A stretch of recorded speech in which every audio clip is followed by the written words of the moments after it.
All right, let's play a little game. Can you guess what the output of this program is going to be? I have over here a equals 1. Then we create a function called confusion where we have a equals to 5 and we return a. My question is, when we print a and when we print confusion, what do you expect to happen here? Take a second to figure out, pause if you need to, and let's find out. 1 and 5. Is that what you expected? Let's go line by line. First, we assign value of 1 to variable a.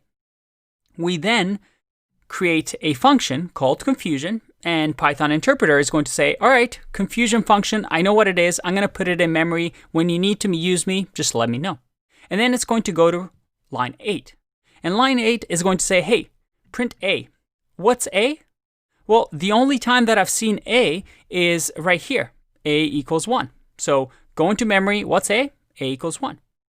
But then when I run confusion, like this, I'm going to say, hey, a is going to equal to 5. And now we return a, which is 5.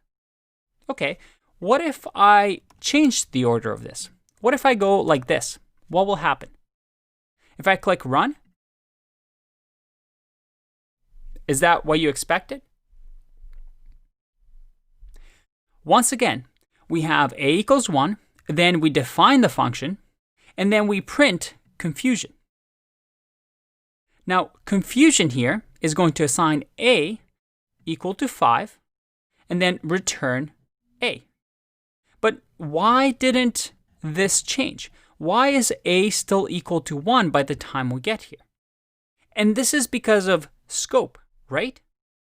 What the Python interpreter does is when it runs the confusion function, it's going to say, hey, a is going to equal to 5, but I'm creating a variable here called a in my own universe.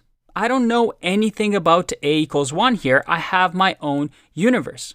And after we run this function, then, well, we're done. We've returned the function and it's completely gone. But we never left the universe into the global scope.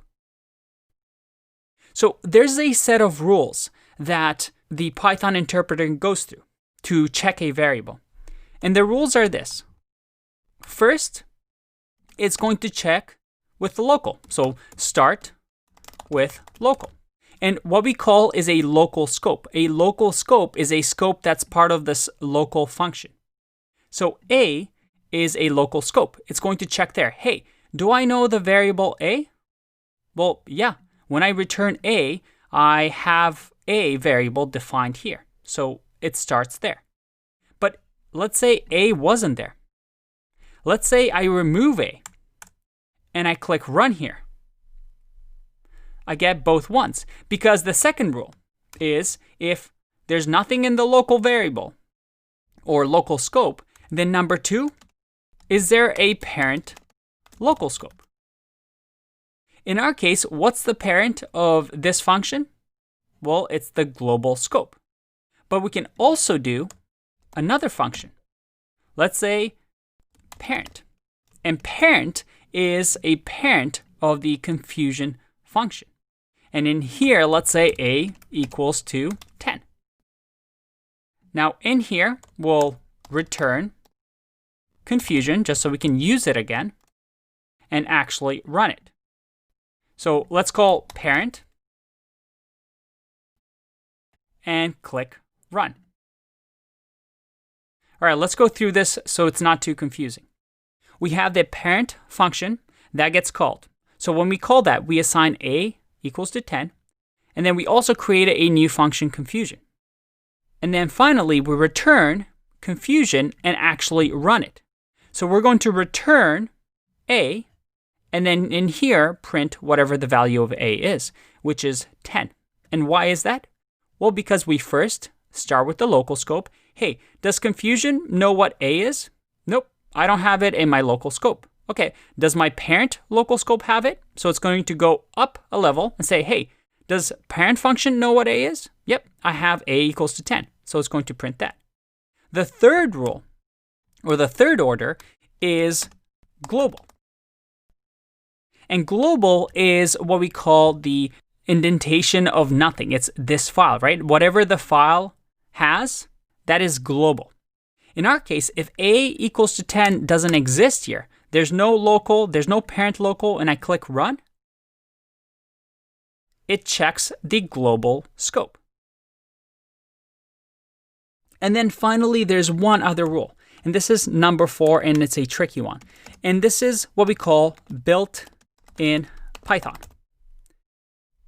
or built-in Python functions. So Python comes with predefined functions, such as, well, the sum that we've talked about before. This sum, let's say just give it 5, is going to check, or actually, let's not give it anything. Let's just do sum here. When I run this, I get built-in function sum. Now, how did it know what this was? What this variable at the end of the day was? Well, because it said, hey, do I have sum inside of this universe? Nope, I don't. Okay, do I have sum in my parent scope? Nope, I don't. Okay, do I have sum in global? Nope, there's nothing sum in here. And then the final thing it's going to check is, hey, is sum some sort of a built-in Python function? Yep, Python actually gives us sum, so you can use it, so it doesn't error out. And this is the scope rules that the Python interpreter follows. Very, very cool. There's still a few more things that we need to learn, so I'll see you in the next video.